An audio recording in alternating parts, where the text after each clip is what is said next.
Tuticorin protesters admitted to being misled. Thousands want plant to reopen. Sterlite CEO in an exclusive interview to CNN News 18, Sterlite CEO P. Ramnath says more than 150,000 villagers want the factory to reopen.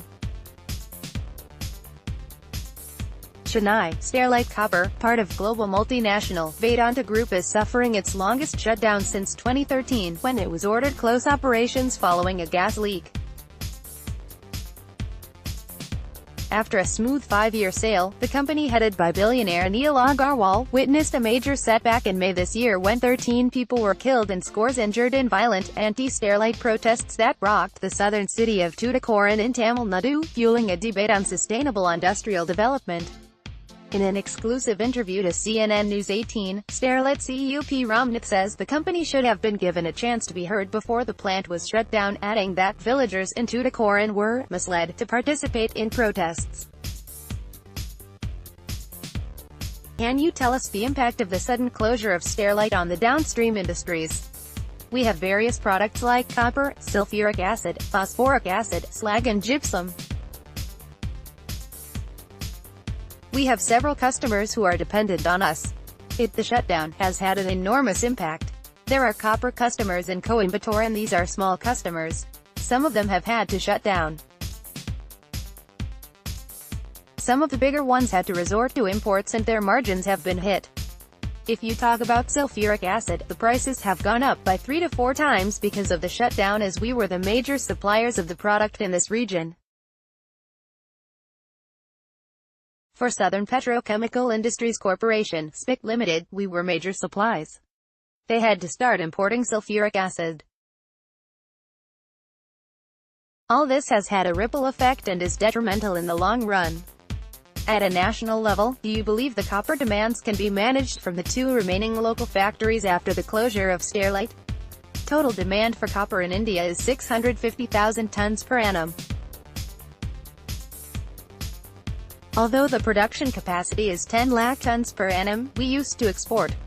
Now, Sterlite is out of the fray and imports have started coming in. This will have a negative effect on the Make in India initiative and will push up the prices of copper. Moreover, copper growth is linked to GDP growth. Since we are looking at 7.8% GDP, copper growth is expected to be 10% per annum. So the demand for copper, too, is going to increase in India. What are the current monthly costs of Sterlite? How many employees are still left? What do you estimate is their state of mind? We have around 850 to 900 employees working at Tuticorin. Though for some period, they were shifted to various locations, they have come back now and we are operating out of Tuticorin. We are also involved in a community outreach program. In 2013, you faced a 3-month shutdown. Are you confident your factory will resume operations soon? In 2013 too, it was an allegation, but we still went to the National Green Tribunal.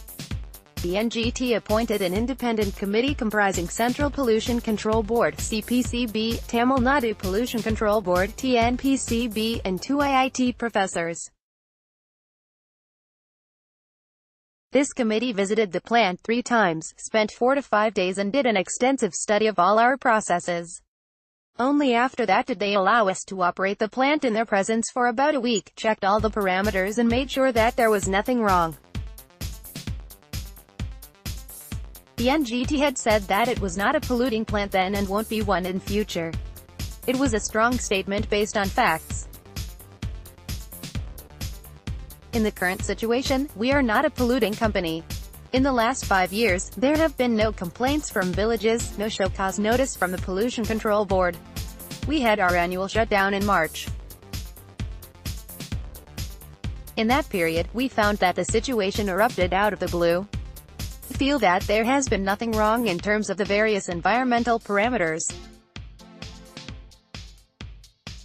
We have all the pollution control records by the Pollution Control Board itself stating that all parameters are within limits.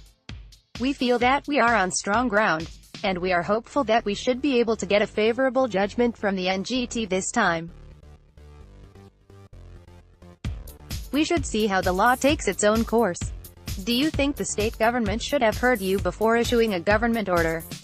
I would say that there have been no show cause notices in the last 5 years. Even this time, there was no show cause notice in place.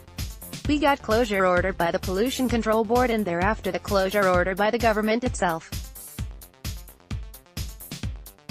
Certainly, we feel that we should have been given a chance to put our point of view forward since all the parameters were within the limits.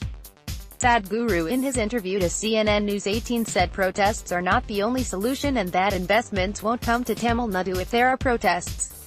Sadhguruji's point of view is valid. Protests are not the way to settle the issues. There are courts to settle them. There are environmental laws. I think whatever happened should not have happened.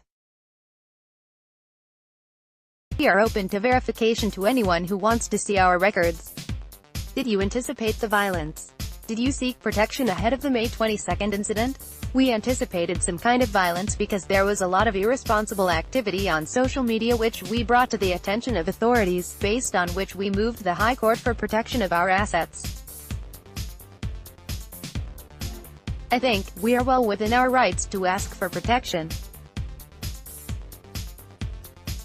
So, do you think the state government could have handled the situation before violence broke out? Was it an intelligence failure? I am sure the state government is the best to comment on that. They would have made assessments. There are reports that people of Tuticorin still live in fear. I think people have come forward. Fishermen community and villagers said they were misled by outsiders who stayed in their villages for a few months. They said they were incited into doing so and they never had intentions or knew it would reach this level of violence. They have been forthright and have accepted that they have been misled. They say their livelihoods are at stake. More than 150,000 villagers want the factory to reopen.